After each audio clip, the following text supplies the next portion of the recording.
우리 옆에 분들과 한번 이렇게 인사해 보겠습니다. 당신 참 반짝반짝하십니다. 같이 한번 인사할까요? 반짝반짝하십니다. 네, 빛나시죠? 네, 예배를 하나님께 드려야 한다는 것을 우리는 익히 들어서 알고 있습니다.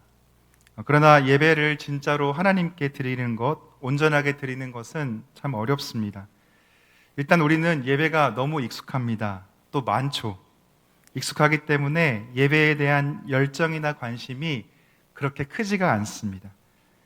예배에 대한 열정이 사라졌다는 것은 일단 예배에 대한 우리의 태도와도 연관이 되어 있습니다. 나에게 재정적으로 불이익이 있거나 돈하고 관련되어 있거나 나의 경력과 연관되어 있는 것이 나에게 있다면 우리는 여기에서 불이익 당하고자 하지 않습니다. 그러나 예배는 그렇지 않습니다. 열정을 가지고 드리던 열정을 가지고 드리지 않던 아무렇지도 않습니다.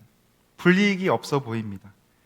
그러나 여러분 정말 그럴까요? 하나님과의 관계 안에서 하나님께 우리의 마음을 표현하고 고백하는 것이 예배라고 한다면 우리는 하나님의 마음을 예배 안에서 받아야 하는데 잃고 있는 것입니다.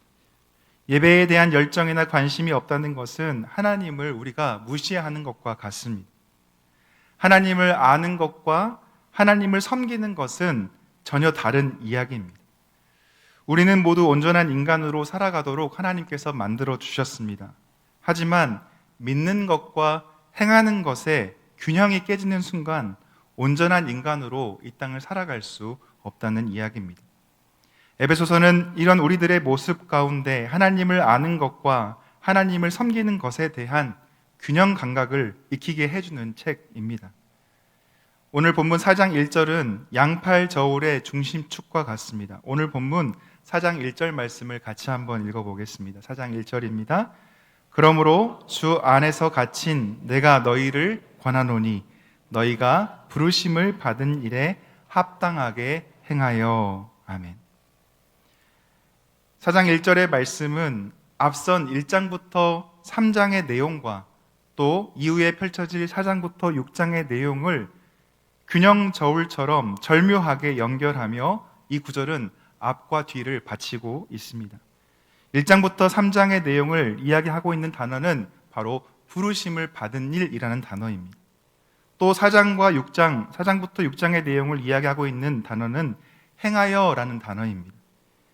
자, 부르심을 받은 일과 행하여라는 이 두 내용을 가운데에서 지탱하고 있는 단어가 무엇입니까? 합당하게라는 단어입니다. 오늘 본문, 오늘 제목이죠. 가운데 합당하게라는 단어를 중심으로 좌편에는 부르심을 받은 일이, 우편에는 행하여가 서로 평행하게 균형을 맞추고 있습니다. 하나님께서 부르시는 것과 우리가 행하는 것이 균형을 맞추면 비로소 우리는 온전할 수가 있습니다. 이것이 바로 성숙한 상태의 삶이고 바른 방향으로 가고 있는 삶이라고 말씀드릴 수 있습니다. 이 균형을 바울은 오늘 본문에서 합당하게라는 이 한 단어로 우리에게 알려주고 있습니다. 먼저 하나님께서는 우리를 부르십니다. 성경의 여러 장면에서 하나님께서 부르시죠. 인류 중 가장 먼저 부름을 받았던 사람이 있습니다. 누구입니까? 누구죠? 퀴즈입니다. 네, 아브라함입니까? 네, 아담입니다. 하나님이 말씀으로 아담을 창조하시고 부르셔서 하나님과 친밀한 관계를 가졌지만 이 아담이 불순종한 행동으로 인해서 친밀함의 끈이 끊어져 버리고 말았습니다. 하나님의 말씀과 아담의 행함 사이의 균형이 깨어졌던 것이죠. 그래서 하나님께서는 어떻게 하십니까? 삶이 깨져 기울어진 접시에 새로운 아담을 올리셔서, 이렇게 기울어져 있는 접시에 새로운 아담을 올리셔서 말씀을 통해 다시 관계 맺는 과정을 시작하셨습니다. 다시 한번 하나님의 부르심에 반응하도록 인간들에게 기회를 주셨습니다. 바로 새로운 아담이신 예수 그리스도를 통해서 이 균형이 잡히도록 하신 것입니다. 또 말씀하셨던 갈대아 우르에 있던 아브라함은 자신의 터전과 관계를 떠나 가나안이라는 전혀 알지 못하는 곳으로 가라는 하나님의 부르심을 받았습니다. 하나님을 알지 못하던 그때, 이방 땅에서 이방신을 섬기던 그때 하나님으로부터 부르심을 받았고 아브라함은 놀랍게도 하나님의 말씀대로 행합니다. 길을 떠납니다. 가나안을 향해 나아갑니다. 하나님의 부르심과 아브라함의 행함은 결합되어서 역동적인 반응이 되었고 그 결과로 아브라함은 성경에서 믿음의 조상으로 불리게 되었습니다. 또 왕궁에서 쫓겨나 40년 가까운 세월을 허비하며 미디안 광야에서 양을 돌보고 있었던 누굽니까? 모세는 80세에 불타는 떨긴 나무에서 자신의 이름을 부르는 소리를 들었습니다. 그리고 자신의 이름을 부르는 분의 이름을 알게 되었습니다. 바로 하나님이셨습니다.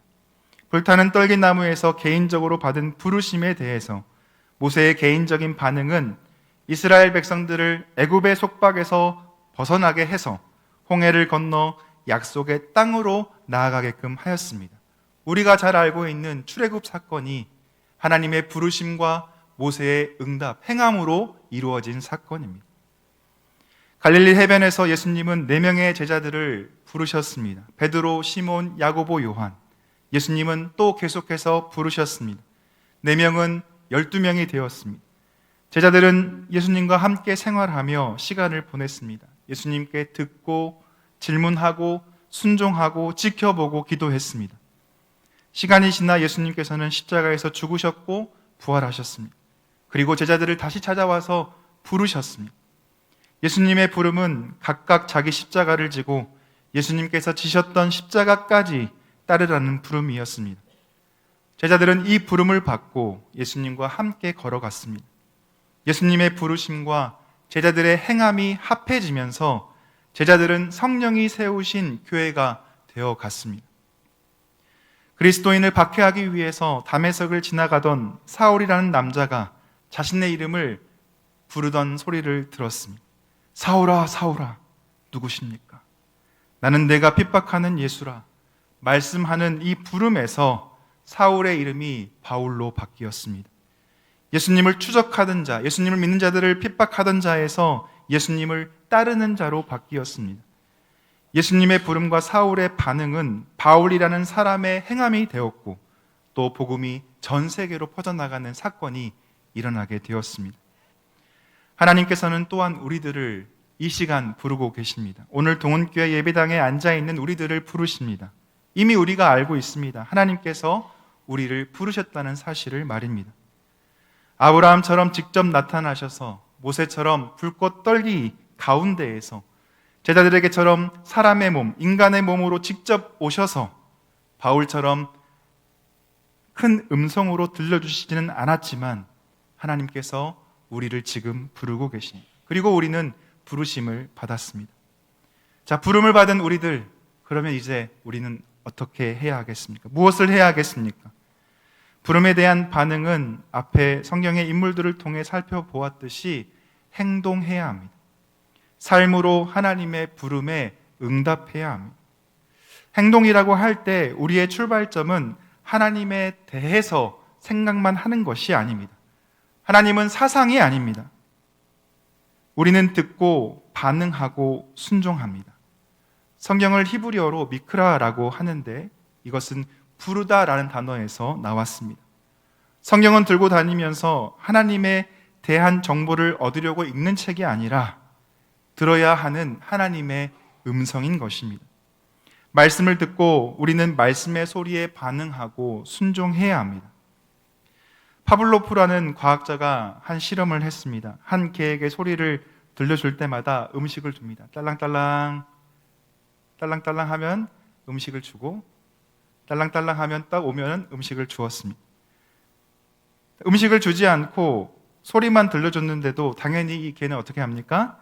음식을 주는 줄 알고 이 개의 위는 위액을, 소화액을 분비합니다. 이것을 이름하여 조건 반사라고 이름합니다. 그런데 순종은 이런 조건 반사가 아닙니다. 자, A를 넣었으니까 B가 나오는 것이 아니라 순종은 다양한 상황 속에서 그리고 인격적인 관계 속에서 일어나는 것입니다. 우리의 이름을 부르시는 소리를 듣고 우리를 부르시는 하나님께 반응하는 것, 이것이 바로 순종이라고 하는 것입니다. 부름은 물리학적 법칙에 따라서 어떤 일이 기계적으로 일어나게 하는 비인격적인 것이 아닙니다. 부름은 우리의 귀에 들리는 소리입니다. 전에는 한 번도 경험해 보지 못한 새로운 삶의 방식으로, 또 약속으로, 새로움으로, 축복으로, 새 창조 안에 있는 우리의 자리로, 부활의 생명으로 우리를 이끄는 소리입니다. 이 부름과 우리의 행함이 평형을 이루면 우리는 비로소 오늘 말씀처럼 합당하게 됩니다. 사도행전 13장 22절에는 이렇게 기록되어 있습니다. 제가 읽어드리겠습니다. 다윗을 왕으로 세우시고 증언하여 이르시되 내가 이새의 아들 다윗을 만나니 내 마음에 맞는 사람이라 내 뜻을 다 이루리라 하시더니 라고 기록되어 있습니다.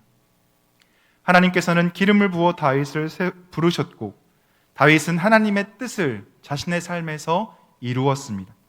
그리고 다윗을 일컬어서 내 마음에 맞는 사람이라 합당한 사람이다라고 하나님은 말씀하고 계십니다. 하나님은 부르시고 우리 인간은 행하는 삶으로 나아갑니다. 부르심과 행함의 관계는 결코 일방적이지 않고 언제나 상호적입니다. 하나님은 부르시고 우리는 응답하지 않거나 하나님은 부르시지 않았는데 우리만 응답하거나 할 수가 없습니다. 부르심과 행함은 함께 가야 합니다. 상호적이라고 하는 것이 바로 그리스도 안에서 자란다는 것, 성숙해진다는 것, 합당하다는 것, 건강하다는 것의 의미를 가지고 있습니다. 하나님께서 우리를 부르신다는 것은 우리와 대화를 시작한 것이라고 말할 수 있습니다. 우리가 아기가 태어나면 어떻게 됩니까? 처음에는 갓난아기가 이야기를 하지 못하니까 옹알옹알 합니다. 처음에는 옹알이부터 해서 나중에는 단어를 말하게 되고 그 다음에는 문장을 말하게 되고 더 크면 어떻게 됩니까? 속 깊은 이야기까지 나눌 수 있게 됩니다. 우리는 처음에는 옹알이 수준의 언어로 하나님과 대화하지만 우리의 언어가 성숙해지면 대화는 더 인격적이 될 수 있습니다. 우리의 기도가 깊어지면 깊어질수록 하나님의 부르심을 명확히 우리는 이해할 수 있고 분명히 우리가 해야 할 것에 대해서 알 수 있게 된다는 것입니다. 부르심을 분명히 이해하고 듣기 위해선 우리는 기도 가운데 있어야 합니다. 여러분 기도 가운데 계십니까? 우리는 하나님의 부르심을 듣고 알기 위해서 기도 가운데 있어야 합니다. 우리가 기도를 하다 보면 하나님과 나와의 관계 안에서 이야기가 끊어지지 않습니다. 대화가 깊어지면 깊어질수록 내가 원하는 것만 나열하지 않고 나를 포함한 너 그리고 우리 공동체에게까지 확장됩니다. 물론 예수님과 홀로 갖는 지극히 개인적인 시간들이 너무나 좋고 달콤하기도 합니다. 하지만 우리를 부르신 이 부르심이 결코 개인적인 것에 머물러 있지 않다는 것을 이 기도 가운데 하나님과의 관계 가운데 우리는 곧 깨닫게 됩니다. 하나님의 부르심은 나를 넘어서 나를 통하여 하나님께서 부르시는 다른 사람들에게 미치고 있음을 우리는 알 수 있습니다. 그래서 우리가 새생명 축제를 하고 있는 것 아닙니까? 나를 부르신 하나님, 그 하나님의 부르심 앞에 내가 응답하여 다른 사람들에게 하나님을 전하는 것입니다. 왜냐하면 그리스도 안에서 성숙해 가는 삶이란 곧 공동체 안에서 빚어지는 삶이기 때문입니다. 오늘 저희가 읽은 본문 이 에베소서 4장의 내용의 핵심이 바로 하나님, 예수님, 성령님이 일하시는 공동체, 즉 교회를 이야기하고 있습니다. 그리고 삼위일체 하나님께서 우리 각 사람에게 그리스도의 선물의 분량대로 은혜를 주셨다라고 말하고 있습니다. 하나님께서는 부르신 각 사람이 있습니다. 부르심 가운데 살아가고 있는 사람들이 있습니다. 그런데 이 한 사람 한 사람이 결합되어서 공동체, 바로 교회가 되고 있음을 저희는 확인할 수 있습니다. 모두 다 다르지만 모두가 하나인 부름받은 사람들의 모임이 바로 교회인 것입니다. 12절에서 이야기하고 있는 것처럼 그리스도를 머리로 하는 몸입니다. 모두가 다르지만 유기적으로 결합되어 있습니다. 저희 교회를 보면 참 많은 것들을 배우는데요. 어떤 분이 아프다고 하시면 우리 교인분들 중에서 이 아픈 분들을 위해서 음식을 해다 주시고 또 기도해 주시고 연락해 주시고 또 격려하고 위로해 주는 모습들을 참 많이 봅니다. 이런 것을 보았을 때 우리가 유기적으로 연결되어 있다라고 생각할 수 있는 것이죠. 또 반짝이는 다양성, 옆에 사람 한번 보시겠습니까? 반짝이지 않습니까? 다 다르지만 반짝입니다. 반짝이는 다양성 그리고 조화로운 통일성을 우리가 가지고 있습니다. 본문 16절에는 온몸이 각 마디를 통하여 도움을 받음으로 연결되고 결합하였다라고 바울은 이 교회 공동체에 대해서 생생하게 표현하고 있습니다. 하나님의 부르심은 교회라는 공동체에 이르게 되고 이제 이 교회 공동체인 우리는 행함으로 나아가야 합니다. 저희가 지금 드리고 있는 이 공동의 예배가 부르심의 행함으로 나아가는 가장 기본 중의 기본이라고 말씀드릴 수 있습니다. 함께 드리는 예배는 13절에서 이야기하는 그리스도의 장성한 분량이 충만한 데까지 자라는 일을 우리 가운데 하게 합니다.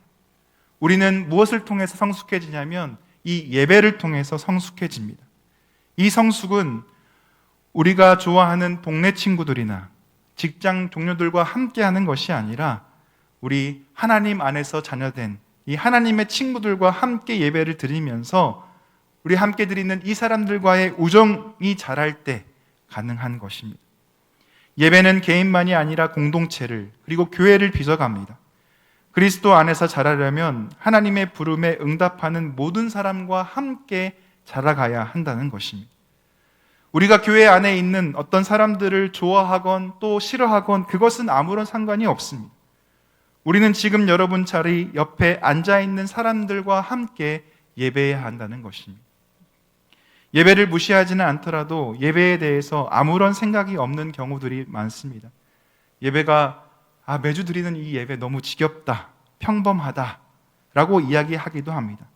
또 어떤 사람은 예배를 드리는데 나한테 아무런 일도 일어나지 않아 라고 말합니다. 그래서 얻는 게 없다라고 말합니다. 그래서 예배에 좀 조미료를 쳐야지, 청양고추를 좀 넣어야지, 까나리 액젓을 좀 넣어서 좀 맛깔나게 만들어야지, 뭡니까? 훌륭한 찬양 사역자가 우리 가운데 있어야지, 훌륭한 찬양대가 있어야지, 훌륭한 설교자가 있어야지. 저희 담임 목사님은 훌륭한 설교자이시지만 그것이 있어야지 예배라고 생각합니다. 하지만 그렇지 않습니다. 예배는 예배 그 자체로 하나님께서 일하시는 시간이자 장소입니다. 어떤 특별한 프로그램이나 뛰어난 설교가 없다 하더라도 하나님은 우리 이 공동의 예배 가운데 존재하십니다.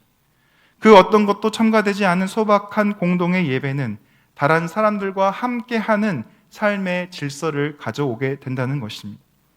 우리가 살고 있는 이 삶은 매일 예상하지 못한 일들이 우리의 예상을 빗나가면서 일어납니다. 삶이 무질서합니다.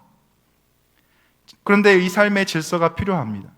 아무리 잘 지어지고 정돈된 집이라 할지라도 여러분 청소하지 않고 정리하지 않고 보수하지 않고 한 1년만 놔둬 보십시오. 금방 이 집은 어떻게 됩니까? 거미줄이 치고 벌레들이 들어오고 곰팡이가 피고 무질서해지고 지저분해져서 거주가 불가능한 상태가 되어버리고 말 것입니다. 그래서 사람들은 어떻게 합니까? 매일 먼지를 털어내고 이불을 개고 앞마당에서 잡초를 뽑고 설거지를 하고 쓰레기를 내다 버리는 등의 일과를 통해서 이 무질서한 에너지의 질서를 만들려고 우리는 매일매일 노력합니다. 우리가 드리는 이 공동의 예배도 하나님의 부름에 응답하는 우리의 삶에서 이와 같은 역할을 한다는 것입니다. 예배는 구속하시는 그리스도의 임재 가운데로 우리를 부르시고 거기에 알맞게 반응하는 공동체를 만들어냅니다. 예배는 장식도 없습니다. 자기 존재를 알리려고 요란을 떨거나 강제하지도 않습니다. 이목을 끌려고도 하지도 않습니다. 그냥 있는 것만으로도 예배는 우리 삶의 질서를 만들어냅니다. 그리스도 안에서 성숙하게 자라기에 가장 좋은 환경을 제공하는 기독교 공동체의 가장 특징적인 행위가 바로 우리의 예배라는 것입니다. 우리가 예배를 소중히 여길 수 있는 이유가 바로 여기에 있습니다. 오늘 저희는 바울이 에베소서를 통하여 말하고자 했던 하나님의 부르심과 우리의 행함을 균형 저울에 올려놓고 합당함이 무엇인지를 찾고 있습니다. 하나님은 부르셨고 우리는 이 부르심에 응답하고 순종함으로 행합니다. 나 혼자 행하는 것이 아니라 하나님께서 부르신 나 아닌 다른 사람들과 함께 행합니다. 바로 예배합니다. 옆에 있는 사람들이 비록 나의 생각과 다르다 할지라도 우리는 이 사람들과 함께 예배합니다. 놀랍게도 이렇게 각자가 어울려 드리는 예배는 우리 이 공동체 가운데 질서를 만들어내고 그리스도의 몸을 세워가게 되고 장성한 분량에 이르도록, 충만한 데 이르도록 우리를 성장시켜 간다는 것입니다. 놀랍게도 16절의 말씀이 이 공동체 가운데 일어나게 된다는 것입니다. 그에게서 온 몸이 각 마디를 통하여 도움을 받음으로 연결되고 결합되어 각 지체의 분량대로 역사하여 그 몸을 자라게 하며 사랑 안에서 스스로 세우느니라. 아멘. 공동체의 예배 안에서 그리스도의 몸이 세워지고 성장하는 일이 우리에게 일어나게 됩니다. 이제 말씀을 정리합니다. 부르심과 행함이 균형을 이루어 결국 우리는 합당하게 되었습니다. 이것이 바로 교회 공동체가 가지고 있는 신비입니다. 사랑하는 성도 여러분, 부르신 자리에서 이제 행하셔야 합니다. 살아가셔야 합니다. 바로 예배를 소중히 여기시는 것입니다. 예배 안에서 우리는 그리스도의 몸으로 세워져 갑니다. 그래서 우리는 이 예배 안에 나 자신을 온전히 내어놓는 것이 필요합니다. 또 다른 사람들, 나와 함께 예배하고 있는 하나님의 자녀된 우리의 친구들에게 나 자신을 내어놓는 것도 필요합니다. 그렇게 될 때 교회 공동체 안에서 우리는 그리스도에게까지 자라는 성장을 경험하게 될 것입니다. 부르심을 받은 우리가 이제 행하여 하나님의 사람으로 합당하게 살아가게 되는 저와 여러분 되시기를 주님의 이름으로 축원합니다. 오늘 말씀을 기억하며 함께 찬양하며 나아가겠습니다. 우리를 부르신 하나님의 부르심이 있습니다. 이제 우리가 행하여 나아가기를 원합니다. 이 부르심에 합당하게 행하여 예배 공동체로서 살아가길 원합니다. 말씀과 기도 가운데 세워지기를 원합니다. 주님께서 우리를 세우실 때 그리스도의 몸으로 잘 세워가는 공동체 되게 하여 주옵소서. 이 마음을 품고 함께 찬양하며 나가겠습니다.